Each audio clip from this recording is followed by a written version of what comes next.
Jane Eyre by Charlotte Bronte. Chapter 1. There was no possibility of taking a walk that day. We had been wandering, indeed, in the leafless shrubbery an hour in the morning, but since dinner, Mrs. Reed, when there was no company, dined early. The cold winter wind had brought with its clouds so sombre, and a rain so penetrating, that further outdoor exercise was now out of the question. I was glad of it. I never liked long walks, especially on chilly afternoons. Dreadful to me was the coming home in the raw twilight, with nipped fingers and toes, and a heart saddened by the chidings of Bessie, the nurse, and humbled by the consciousness of my physical inferiority to Eliza, John, and Georgiana Reed. The said Eliza, John, and Georgiana were now clustered round their mamma in the drawing-room. She lay reclined on a sofa by the fireside, and with her darlings about her, for the time neither quarrelling nor crying, looked perfectly happy. Me she had dispensed from joining the group, saying she regretted to be under the necessity of keeping me at a distance, but that until she heard from Bessie, and could discover by her own observation that I was endeavouring in good earnest to acquire a more sociable and childlike disposition, a more attractive and sprightly manner, something lighter, franker, more natural, as it were, she really must exclude me from privileges intended only for contented, happy little children. "What does Bessie say I have done?" I asked. "Jane, I don't like cavillers or questioners. Besides, there is something truly forbidding in a child taking up her elders in that manner. Be seated somewhere, and until you can speak pleasantly, remain silent." A breakfast-room adjoined the drawing-room. I slipped in there. It contained a bookcase. I soon possessed myself of a volume, taking care that it should be one stored with pictures. I mounted into the window-seat, gathering up my feet. I sat cross-legged like a Turk, and, having drawn the red moreen curtain nearly close, I was shrined in double retirement. Folds of scarlet drapery shut in my view to the right hand. To the left were the clear panes of glass, protecting but not separating me from the drear November day. At intervals, while turning over the leaves of my book, I studied the aspect of that winter afternoon. Afar, it offered a pale blank of mist and cloud. Near a scene of wet lawn and storm-beat shrub, with ceaseless rain sweeping away wildly before a long and lamentable blast. I returned to my book, Bewick's History of British Birds. The letterpress thereof I cared little for, generally speaking, and yet there were certain introductory pages that, child as I was, I could not pass quite as a blank. They were those which treat of the haunts of seafowl, of the solitary rocks and promontories, by them only inhabited, of the coast of Norway, studded with isles from its southern extremity, the Lindness or Naze to the North Cape, where the northern ocean in vast whirls boils round the naked melancholy isles, of farthest Thule and the Atlantic surge, pours in among the stormy Hebrides.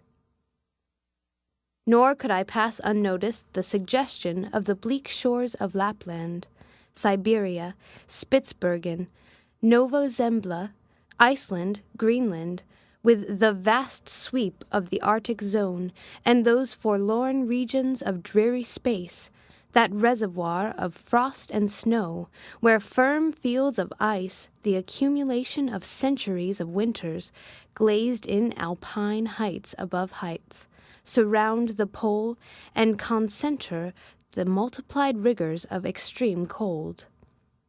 Of these death-white realms I formed an idea of my own, shadowy, like all the half-comprehended notions that float dim through children's brains, but strangely impressive. The words in these introductory pages connected themselves with the succeeding vignettes, and gave significance to the rock standing up alone in a sea of billow and spray, to the broken boat stranded on a desolate coast, to the cold and ghastly moon glancing through bars of cloud at a wreck just sinking.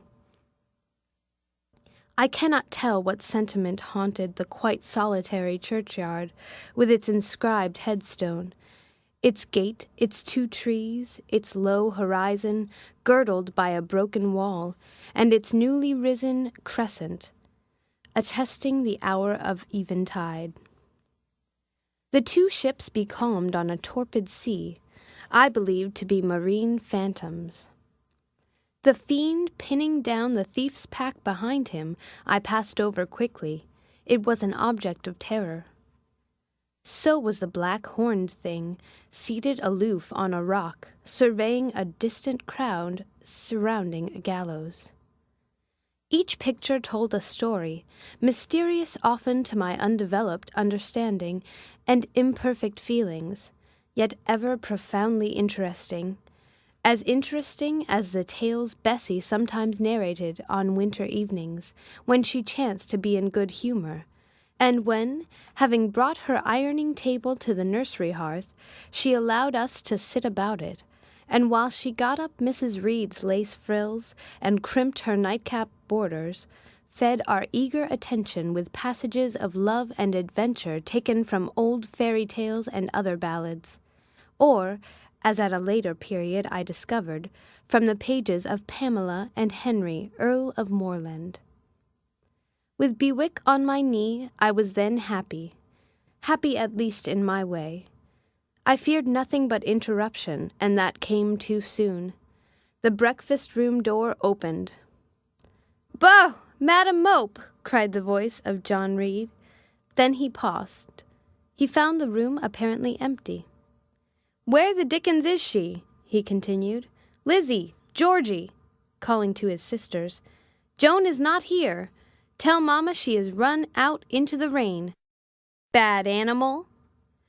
It is well I drew the curtain, thought I, and I wished fervently he might not discover my hiding-place. Nor would John Reed have found it out himself. He was not quick either of vision or conception. But Eliza just put her head in at the door and said at once, "She is in the window-seat, to be sure, Jack." And I came out immediately, for I trembled at the idea of being dragged forth by the said Jack. "What do you want?" I asked, with awkward diffidence. "Say, what do you want, Master Reed?" was the answer. "I want you to come here." And seating himself in an armchair, he intimated by a gesture that I was to approach and stand before him. John Reed was a schoolboy of 14 years old, 4 years older than I, for I was but 10. Large and stout for his age, with a dingy and unwholesome skin, thick lineaments in a spacious visage, heavy limbs and large extremities.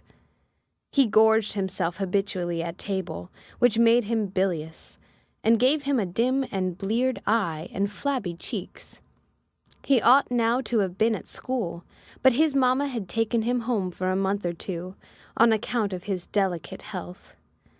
Mr. Miles, the master, affirmed that he would do very well if he had fewer cakes and sweetmeats sent him from home.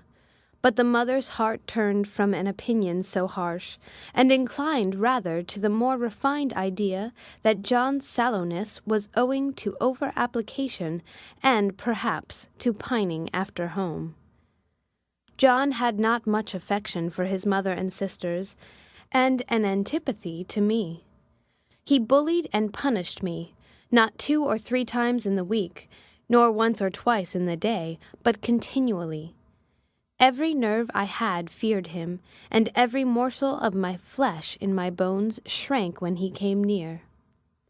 There were moments when I was bewildered by the terror he inspired, because I had no appeal whatever against either his menaces or his inflictions. The servants did not like to offend their young master by taking my part against him, and Mrs. Reed was blind and deaf on the subject. She never saw him strike or heard him abuse me. though he did both now and then in her very presence, more frequently, however, behind her back. Habitually obedient to John, I came up to his chair. He spent some 3 minutes in thrusting out his tongue at me as far as he could without damaging the roots. I knew he would soon strike, and while dreading the blow, I mused on the disgusting and ugly appearance of him who would presently deal it. I wonder if he read that notion in my face, for, all at once, without speaking, he struck suddenly and strongly. I tottered, and on regaining my equilibrium, retired back a step or two from his chair. "That is for your impudence in answering mamma a while since," said he, "and for your sneaking way of getting behind curtains, and for the look you had in your eyes 2 minutes since, you rat." Accustomed to John Reed's abuse, I never had an idea of replying to it. My care was how to endure the blow which would certainly follow the insult. "What were you doing behind the curtain?" he asked. "I was reading." "Show the book." I returned to the window and fetched it thence. "You have no business to take our books. You are a dependent, mamma says. You have no money. Your father left you none. You ought to beg, and not to live here with gentlemen's children like us, and eat the same meals we do, and wear clothes at our mamma's expense. Now I'll teach you to rummage my bookshelves, for they are mine. All the house belongs to me, or will do in a few years. Go and stand by the door, out of the way of the mirror and the windows." I did so, not at first aware what was his intention. But when I saw him lift and poise the book and stand in act to hurl it, I instinctively started aside with a cry of alarm. Not soon enough, however.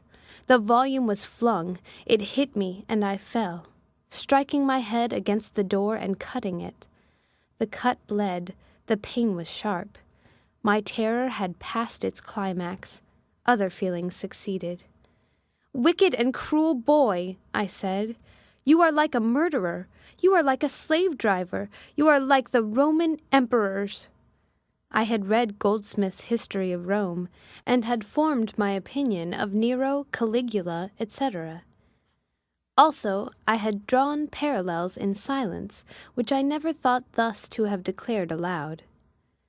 What?" he cried. "Did she say that to me? Did you hear her, Eliza and Georgiana?